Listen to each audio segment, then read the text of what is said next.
Napoleon একজন ফরাসি সামরিক কর্মী যিনি ফরাসি বিপ্লবের সময় খ্যাতি অর্জন করেছিলেন এবং 1796 থেকে 1815 পর্যন্ত ফরাসি বিপ্লবী ও নেপোলিয়নের যুদ্ধসমূহ পর্ব চলাকালীন ইউরোপ জুড়ে একাধিক সফল সামরিক অভিযানের নেতৃত্ব দিয়েছিলেন। 1799 থেকে 1804 সাল পর্যন্ত তিনি ফরাসি প্রজাতন্ত্রের প্রথম কনসাল ছিলেন। পরে 1804 সাল থেকে 1814 সাল পর্যন্ত তিনি ফরাসি সম্রাট ছিলেন। তারপর 1815 সালে 100 দিনের জন্য তিনি ফরাসি সম্রাট ছিলেন, যা 100 দিনের শাসন বলে পরিচিত। নেপোলিয়ন ফ্রান্সের কর্সিকা দ্বীপে এক ইতালীয় পরিবারে জন্মগ্রহণ করেছিলেন। 1779 সালে তিনি ফ্রান্সের মূল ভূখণ্ডে স্থানান্তরিত হয়েছিলেন। 1785 সালে তিনি ফরাসি রাজকীয় সেনাবাহিনীর একজন কর্মী হিসেবে নিযুক্ত হয়েছিলেন। তিনি 1789 সালে ফরাসি বিপ্লবের সমর্থন করেছিলেন এবং কর্সিকা দ্বীপে এর প্রচার করেছিলেন। 1796 সালে প্রথম জোটের যুদ্ধ চলাকালীন নেপোলিয়ন অস্ট্রিয়া ও তার ইতালীয় মিত্রদের বিরুদ্ধে এক সামরিক অভিযানের নেতৃত্ব দিয়েছিলেন। সেখানে তিনি চূড়ান্তভাবে জয়ী হয়েছিলেন এবং ফ্রান্সের জাতীয় নায়ক হিসেবে পরিচিত হয়েছিলেন।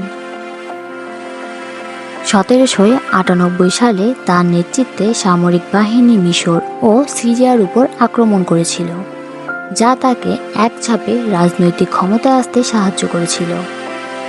1799 সালের নভেম্বরে ফরাসি ডিরেক্টরির বিরুদ্ধে এক অভ্যুত্থানের আয়োজন করেছিলেন এবং তিনি ফরাসি প্রজাতন্ত্রের প্রথম কনসাল হয়েছিলেন। 1800 সালে নেপোলিয়ন মারেঙ্গা যুদ্ধ জয় করেছিলেন, যা দ্বিতীয় জোটের যুদ্ধে ফ্রান্সের জয় সুনিশ্চিত করেছিল। 1803 সালে নেপোলিয়নের সময় ফ্রান্স তার লুইজিয়ানা উপনিবেশ মার্কিন যুক্তরাষ্ট্রকে বিক্রয় করেছিল। 1804 সালের ডিসেম্বরে তিনি নিজেই নিজেকে ফরাসি সম্রাট হিসেবে অভিষিক্ত করেছিলেন, যা তার ক্ষমতা বৃদ্ধি করেছিল। অমিয়ে চুক্তির ভাঙ্গনের ফলে 1805 সালে তৃতীয় জোটে যুদ্ধ সংঘটিত হয়েছিল। আউস্টারলিৎসের যুদ্ধে নেপোলিয়ন এই জোট ভেঙে দিয়েছিলেন, যার ফলে পবিত্র রোমান সাম্রাজ্যের পতন হয়েছিল। চতুর্থ জোটের যুদ্ধ চলাকালীন 1806 সালের ইয়েনা আউয়ারস্টেস্টের যুদ্ধে নেপোলিয়ন প্রুশিয়াকে পরাজিত করেছিলেন। 1807 সালে তার গ্রথ আর্মে পূর্ব ইউরোপের দিকে কুচকাওয়াজ চালিয়েছিল এবং ফ্রিডল্যান্ডের যুদ্ধে রুশদের পরাজিত করেছিল। ব্রিটেনের বিরুদ্ধে তার বাণিজ্যিক নিষেধাজ্ঞা প্রসারণের জন্য 1808 সালে নেপোলিয়ন আইবেরিয়া আক্রমণ করেছিল এবং তার ভ্রাতা জোসেফ বোনাপার্টকে স্পেনের রাজার আসনে বসিয়েছিলেন, যার ফলে 1809 সালে উপদ্বীপীয় যুদ্ধ শুরু হয়েছিল। 1809 সালে পঞ্চম জোটের যুদ্ধে অস্ট্রিয়ানরা ফ্রান্সকে আহ্বান করেছিল আর ভাগ্রামের যুদ্ধ জয় করে নেপোলিয়ন ইউরোপে তার দাম্পত্যকে আরও মজবুত করেছিলেন। 1812 সালে গ্রীষ্মকালে তিনি রাশিয়া আক্রমণ শুরু করেছিল, কিন্তু ওই বছরের শীতকালে একটি ফরাসি সেনাবাহিনীর বিপর্যয়কারী পশ্চাৎপদসরণে সমাপ্ত হয়েছিল। 1813 সালে ষষ্ঠ জোটের যুদ্ধে প্রুশিয়া ও অস্ট্রিয়া রাশিয়ার সাথে হাত মিলিয়েছিল এবং লাইপজিগের যুদ্ধে নেপোলিয়ন পরাজিত হয়েছিল। সেই ষষ্ঠ জোট বাহিনী ফ্রান্সে আক্রমণ করেছিল এবং প্যারিস দখল করেছিল, যার ফলে 1814 সালে এপ্রিলে নেপোলিয়ন সিংহচ্যুত হতে বাধ্য হয়েছিলেন। সেই জোট বাহিনী তাকে ভূমধ্যসাগরের এলবা দ্বীপে নির্বাসিত করেছিল এবং পূর্ব রাজবংশকে পুনরায় ফ্রান্সের ক্ষমতায় এনেছিল। 10 মাস পর নেপোলিয়ন জাহাজে করে হাজার মানুষ সহ এলবা দ্বীপ থেকে ফ্রান্সে প্রত্যাবর্তন করেছিলেন। সেই হাজার মানুষ মিলে নেপোলিয়নের প্যারিসের দিকে কুচকাওয়াজ চালিয়ে ক্ষমতা পুনরায় লাভ করেছিলেন।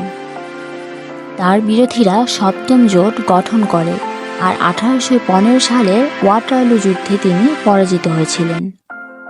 নেপোলিয়নকে দক্ষিণ আটলান্টিক মহাসাগরের নির্জন সেন্ট হেলেনা দ্বীপে নির্বাসিত করা হয়েছিল এবং 1821 সালে 51 বছর বয়সে পাকস্থলীর ক্যান্সারে তার মৃত্যু হয়েছিল।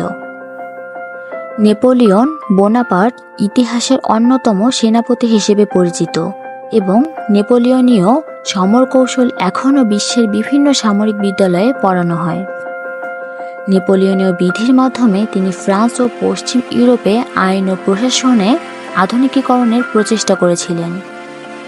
তিনি গণশিক্ষা চালু করেছিলেন, সামন্ততন্ত্রের বিন্দু বিসর্গের অবসান ঘটিয়েছিলেন, ইহুদি ও অন্যান্য ধর্মীয় সংখ্যালঘুদের মুক্তি দিয়েছিলেন, স্পেনীয় ইনকুইজিশনের অবসান ঘটিয়েছিলেন, আবির্ভূত মধ্যবিত্ত সম্প্রদায়ের জন্য আইনের আগে সাম্যের নীতি চালু করেছিলেন এবং ধর্মীয় কর্তৃপক্ষের অবসান ঘটিয়ে রাষ্ট্র ক্ষমতাকে কেন্দ্রীভূত করেছিলেন।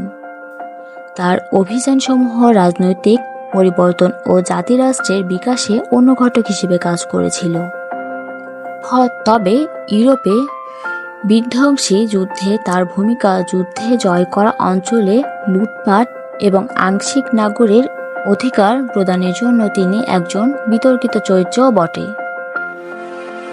তিনি মুক্ত সংবাদপত্রের অবসান ঘটিয়েছিলেন, সরাসরি নির্বাচিত প্রতিনিধিত্বমূলক সরকারের অবসান ঘটিয়েছিলেন, তার শাসনের সমালোচকদের কারাগারে বন্দী করতে বা নির্বাসিত করতে হাইতি ব্যতীত অন্যান্য ফরাসি উপনিবেশে দাসপ্রথা পুনরায় চালু করেছিলেন, কৃষাঙ্গ ও মুলাটোদের ফ্রান্সের প্রবেশে নিষেধাজ্ঞা জারি করেছিলেন, ফ্রান্সের নারী ও শিশুদের নাগরিক অধিকার খর্ব করেছিলেন, বংশানুক্রমিক রাজতন্ত্র ও অভিজাততন্ত্র পুনরায় চালু করেছিলেন, আর তার শাসনের বিরুদ্ধে জনগণের আন্দোলনকে হিংস্রভাবে দমিয়ে রেখেছিলেন।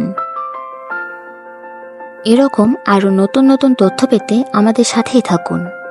যদি ভিডিওটি আপনার ভালো লাগে তাহলে আমাদের চ্যানেলটি সাবস্ক্রাইব করে ভিডিওটিকে লাইক করে পাশের বেল আইকন প্রেস করে আমাদের সাথেই থাকবেন। ধন্যবাদ।